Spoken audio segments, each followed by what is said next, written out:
Amém, amém?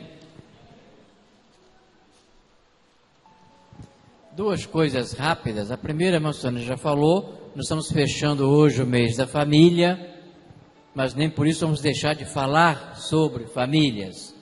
E depois ela vai fazer o fechamento final. E quarta-feira a gente termina os 30 dias de jejum e oração.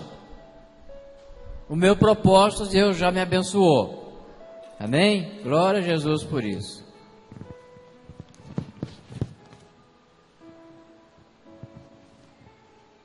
Abra sua Bíblia em Colossenses, capítulo 3, verso 13. Colossenses, Novo Testamento, Mateus, Marcos, Lucas, João, Atos, Romanos, Coríntios, Gálatas, Efésios, Filipenses, depois vem Colossenses. Colossenses, capítulo 3, verso 13. 3:13 de Colossenses. 3:13.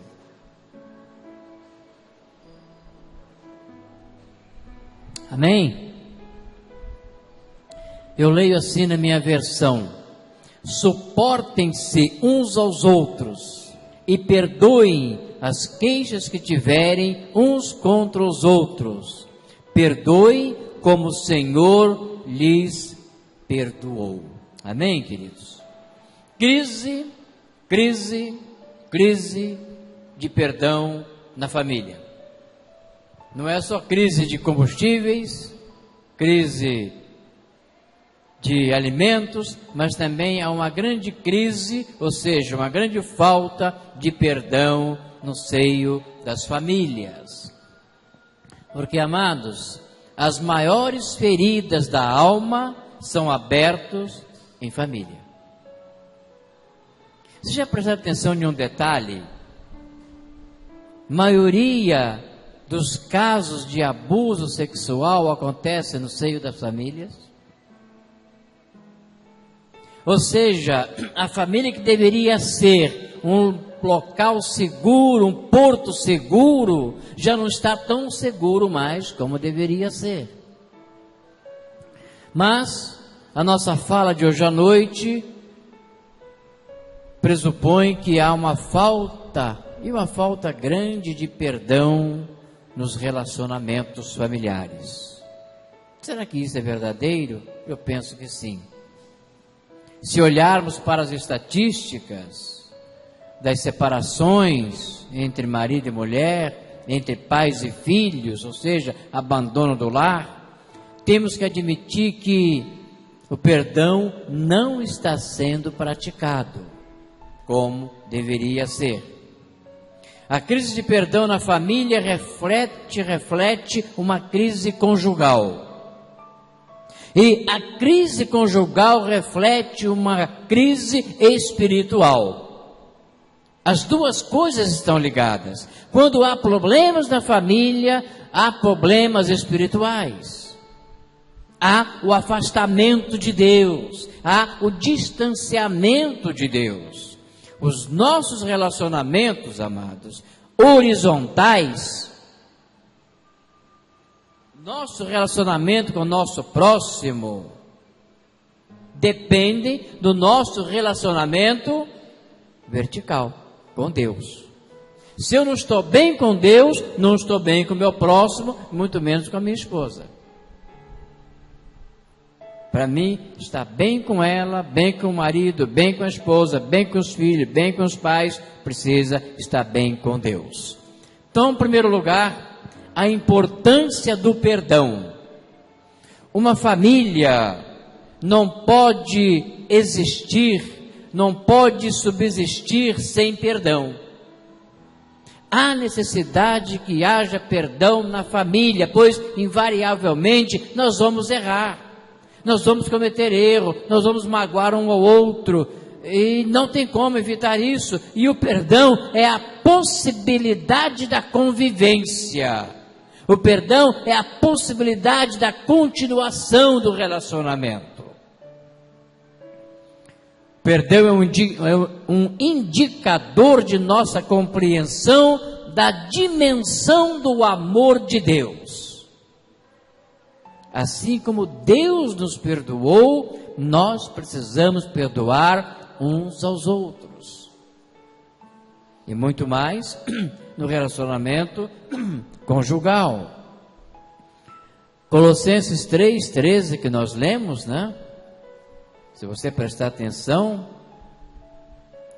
suportem-se uns aos outros e perdoe as queixas que tiverem uns contra os outros. Olha a parte B agora. Perdoem como o Senhor lhes perdoou.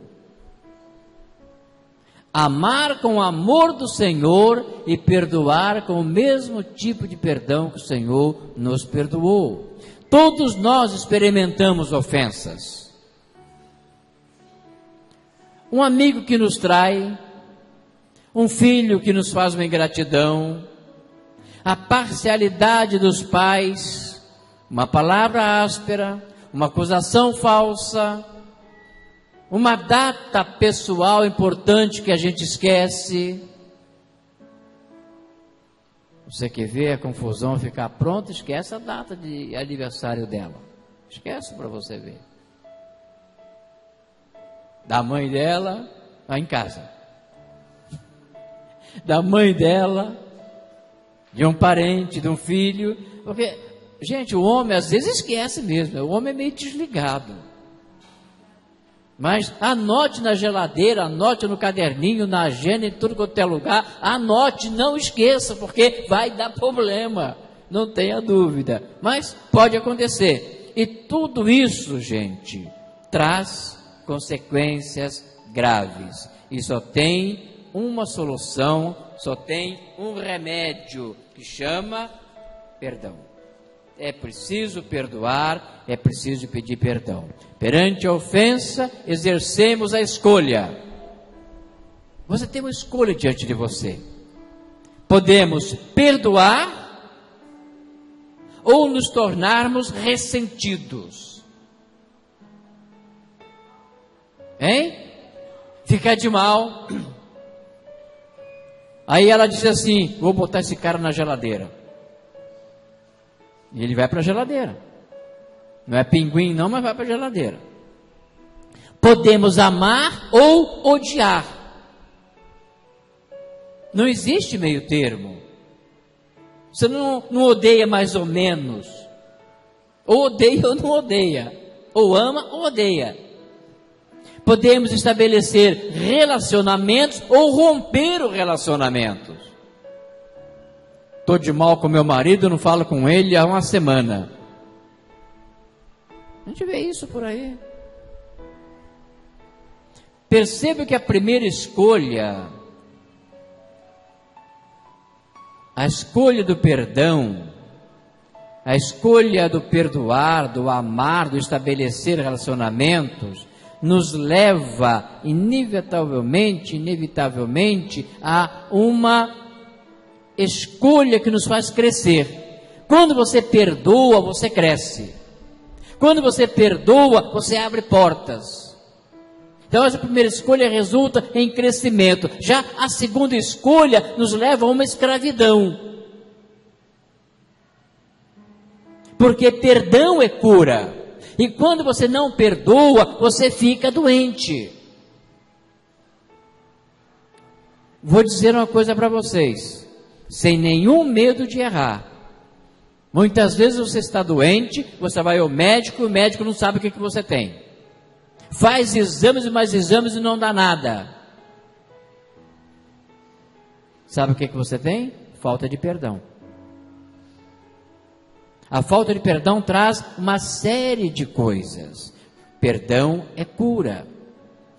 Mas vamos pensar um pouquinho nas ofensas mais comuns entre marido e mulher. No seio da família, entre filhos também acontece isso. Primeiro, são os papéis não assumidos. O que é isso, pastor? Por exemplo, os maridos. O marido precisa ter uma liderança em amor. Quando falta a liderança do homem em amor, há problemas. Disciplina dos filhos é tarefa do marido. Direção espiritual do lar é tarefa do marido. O sustento do lar é tarefa do marido. O marido é o provedor, o homem é o provedor. Então, o homem precisa exercer liderança em amor, disciplina dos filhos, direção espiritual e sustento do lar. Isso é papel dele. Se ele falha em nenhum desses aí, vamos ter conflitos. E a esposa? Papel da esposa, submissão e respeito. Primeira coisa, submissão e respeito. Cuidado da casa. Apoio e estímulo para o marido. Orientação aos filhos. Esse apoio e liderança ao marido, gente, isso aqui é importantíssimo. Plínio, vai que você consegue. Aquele empurrãozinho. Alexandre está lá colocando um quadro na parede, mas não estou conseguindo. Vai que você consegue, rapaz, você é bom nisso. Silvestre, vai lá que você conserta esse carro aí, pai. E ele vai e conserta, é o apoio que ele precisa. Então, quando Deus criou a mulher, como é que foi a história? E viu Deus que não era bom que o homem estivesse sozinho. O que Deus fez? Deus criou a mulher? Criou o quê? Uma ajudadora. Alguém que estivesse do lado dele para ajudar, para segurar, para dar um empurrãozinho, para incentivar. Gente, muitas vezes você está ali, Nilton está lá caindo aos pedaços, está aguentando mais, mas Kelly chega, dá uma injeção de ânimo, e vai embora, pega no tranco. Gente, a mulher é para ajudar, não é para desanimar. Então ela é submissa, ela respeita, ela cuida da casa, ela dá apoio, dá estímulo ao marido e dá orientação aos filhos. Perceba que o marido, o pai, dá disciplina, a mãe dá orientações. Se falhar um desses pontos, vai haver conflitos. Os filhos precisam honrar e obedecer aos pais. Os pais, orientação, disciplina firme, amorosa e coerente, amizade, suprimento emocional, material e espiritual para os filhos.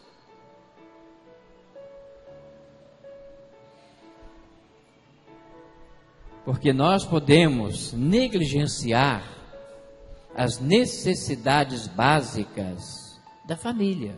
De que forma?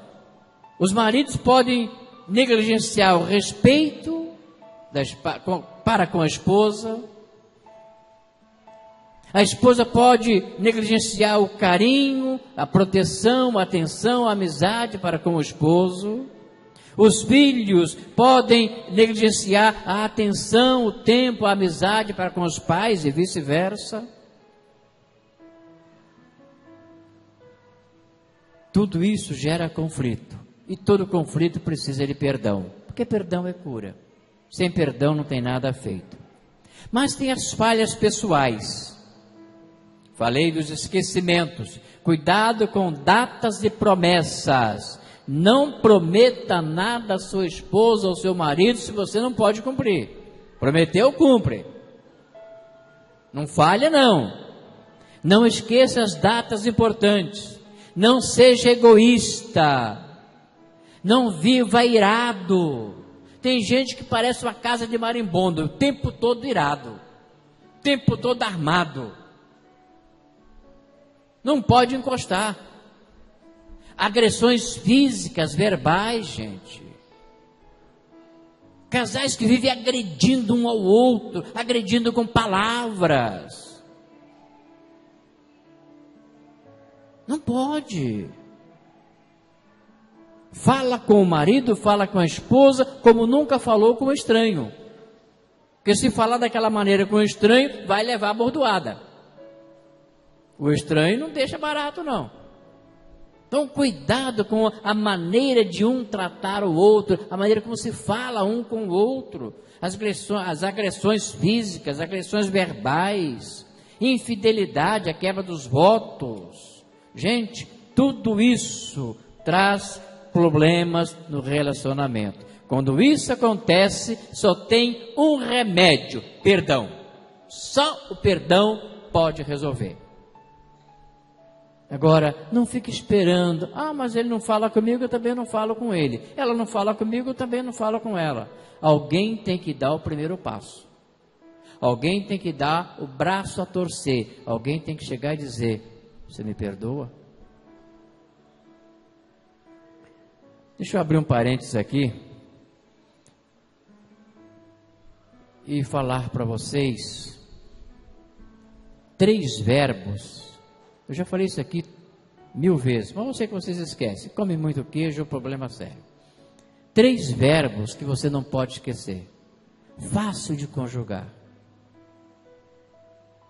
Homens, desça do seu pedestal de machismo e conjugue esses verbos. O primeiro é: eu errei. Querida, eu errei. Reconheça o erro.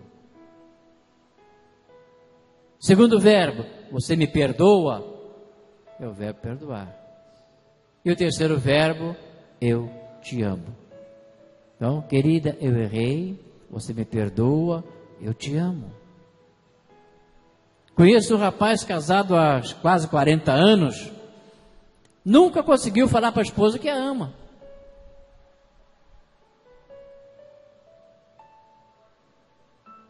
Brincadeira não, gente. Nunca conseguiu falar para a esposa: eu te amo. Vocês não sabem como mulher gosta de ouvir isso. Quando é dito do coração. Não pode ser da boca para fora, não. Quer amar mesmo. Mas o que é perdão? O perdão não é basicamente uma emoção. Perdão é uma decisão. Eu decido a perdoar. Eu quero querer perdoar. É um ato da minha vontade, não é de minhas emoções. Eu quero perdoar. Perdão é a decisão de não levantar mais ofensa, em hipótese alguma, perante 3 pessoas. Quando você perdoa, você não vai levantar mais problemas, mais ofensas contra 3 pessoas: contra Deus, contra os outros, inclusive quem te ofendeu, e contra você mesmo. Não fique remoendo aquilo que aconteceu. Aí é que surgem as enfermidades. Se você não perdoa e fica magoado, e fica triste, fica aborrecido, ou seja, fica tomando veneno para o outro morrer, o outro não está nem aí para você. Às vezes você está em casa toda chorosa, toda preocupada, porque eu briguei com meu marido me ofendeu, toda cabisbaixa, toda triste. Daqui a pouco está começando a aparecer uma úlcera, daqui a pouco começa a aparecer a depressão. E ele está lá no trabalho dele, brincando com os amigos, com os colegas, não está nem aí. É você tomando veneno para ele morrer. Ele não vai morrer, quem vai morrer é você. Então, gente, perdoe. Chama para a conversa e perdoe. Isso é fundamental. Perdão é diferente de absolvição. Absolvição relaciona-se com a consequência da ofensa, enquanto perdão relaciona-se com a nossa atitude, reação emocional para com a ofensa e para com o ofensor. Você libera o outro e se libera também. Perdão é, portanto, uma questão de obediência a uma ordem divina. Perdoai-vos uns aos outros como eu perdoei a vocês mesmos. Perdão é unilateral, não depende de méritos. Ele não merece ser perdoado. Perdão não tem nada a ver com isso. Você decide perdoar e acabou. É a cura que você precisa. Eu não sei quantos de vocês assistiram aquele filme, acho que é Invictus, né?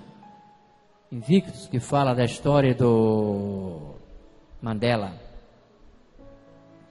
E a certa altura do filme, há uma cena muito interessante. Ele já era presidente. O capitão do time lá não sei o nome daquele jogo deles lá, hein? Herbert.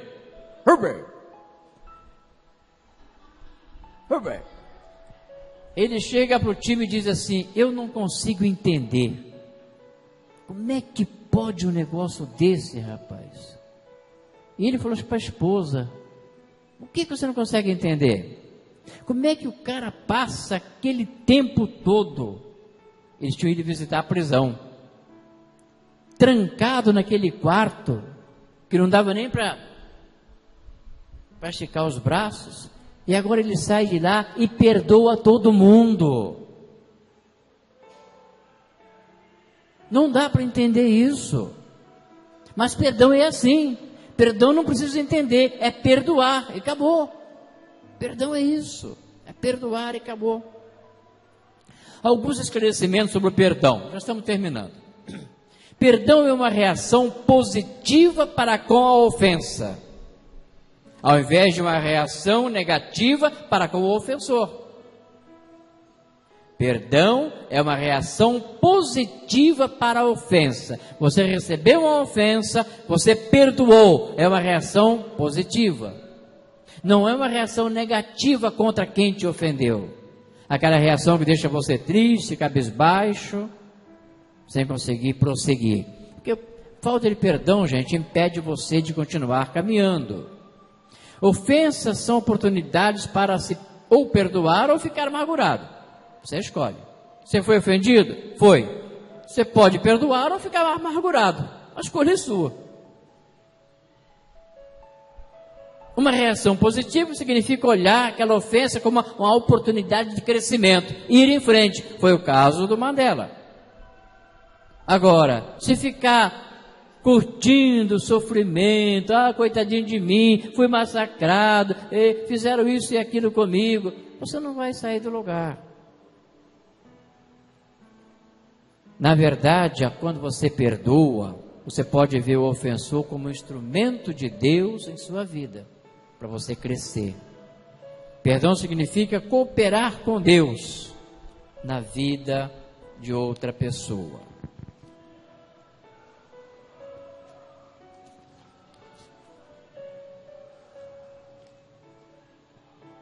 Como perdoar? Você sabe que a falta de perdão traz consequências físicas, consequências emocionais e consequências espirituais. Falta de perdão. Se você não perdoa, está machucado, magoado, triste, você não tem um bom relacionamento com Deus. Então, consequências espirituais. Consequências emocionais. Vem a depressão, vem a ira, vem uma série de coisas, a úlcera, aparece uma série de enfermidades no seu corpo. Falta de perdão. E consequências físicas, amargura prolongada causa efeitos físicos tais como úlcera, pressão alta, descarga de adrenalina e outras coisas mais. Gente, não compensa ficar irado. Perdoe. Mas como perdoar? Primeiro, decida perdoar. Eu preciso perdoar. Primeiro vem a obediência, depois o sentimento. Primeiro você obedece a Deus. Perdão pode implicar em confrontação. Você confronta a pessoa e você perdoa. Motive-se no exemplo de Cristo. Dependa da graça dele para perdoar. Busque o bem do ofensor. Busque o bem dele. Isso significa, no mínimo, orar por ele. Te ofendeu? Ore por ele. Ore, mas ore mesmo. E faça um compromisso com Deus de jamais levantar ofensas perante ele, perante outros, inclusive o ofensor, e perante você mesmo. Gente, como nós precisamos perdoar, como nós precisamos de perdão, como nós precisamos, entre marido e mulher principalmente, exercer o perdão. A gente se machuca, magoa quase todo dia. Então esse é tempo de perdoar, é tempo de liberar o outro para a gente prosseguir de cabeça erguida, de bem com a graça de Deus. Amém, queridos? Irmã Sônia, vamos fazer aquele fechamento.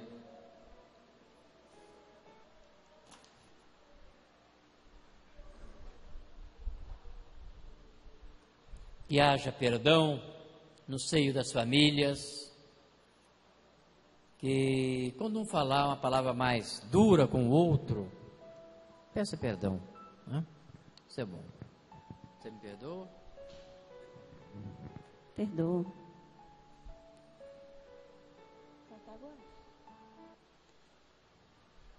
Hoje é o último domingo de maio. Para nós encerrarmos esse mês de pregações, de palavras sobre família, nós vamos encerrar orando como família de Deus. Só que você vai trazer a sua família ao altar de Deus e vai consagrar ao Senhor. Se você está sozinho, venha a si mesmo. Vamos fazer aqui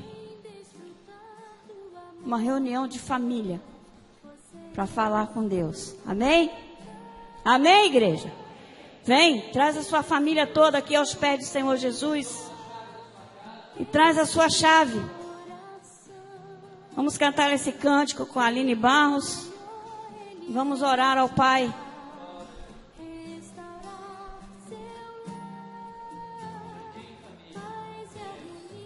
Ele quer trazer para você.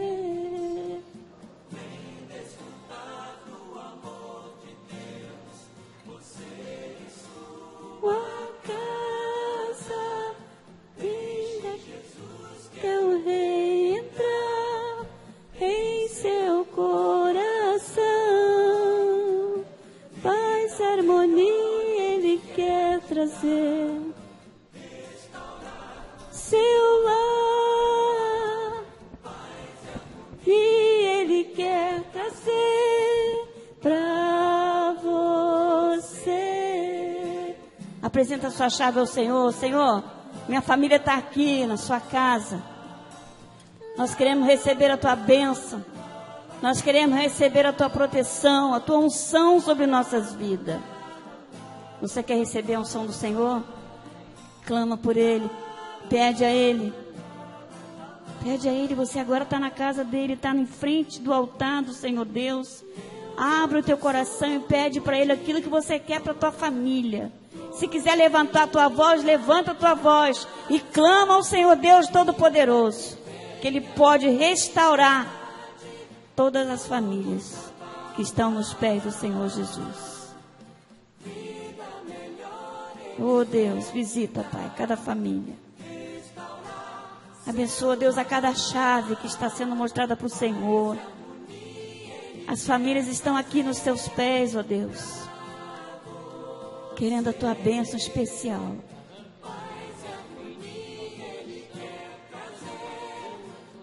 Amém, Jesus. Amém. Amém. Entra com a tua providência, Deus, na vida das nossas famílias. Senhor Deus, estamos aqui, Pai, diante do Senhor, nesse último domingo de maio, fechando assim o mês da família. Ah, Senhor Jesus, que tudo que falamos e vivemos aqui faça diferença na vida das nossas famílias, na vida dos nossos filhos, na vida de nós mulheres, na vida dos homens das suas casas, ó Deus, como chefe, como provedor. Ah, Senhor, abraça a família agora em nome de Jesus. Abraça, Senhor. Abraça as famílias, fica bem juntinho, família. Abraça cada um, Deus. Só o Senhor para proteger as nossas famílias. Jesus, tenha misericórdia das famílias da sua igreja, Pai, que tanto temos te pedido. Deus, visita as famílias que estão passando por dificuldades, estão passando, ó Deus, por problemas de saúde. Deus, visita as famílias da Segunda Igreja Batista no Gradinho. Que eles sintam-se nesse momento abraçados pelo Senhor, pelas tuas mãos poderosas, Pai. Deus, nós entregamos aqui, nesse momento, as nossas famílias ao Senhor, as famílias da Cibac. Apresentamos também, ó Deus, a vida do nosso pastor. Ah, Jesus, que essa paixão por família seja sustentada e aumentada pelo Senhor. Deus, nós queremos receber agora a tua bênção, que o pastor vai nos abençoar. Estenda suas mãos e receba a bênção do Senhor. Que o amor de Deus, o nosso Pai, que a graça do Santo Espírito Consolador e que o sangue que Jesus derramou na cruz do Calvário sobre as nossas famílias nos guarde, nos proteja e nos dê, Senhor, famílias fortes, famílias saudáveis, famílias fiéis a Ti. Nós oramos em nome de Jesus. Amém, Senhor. Amém. Deus os abençoe.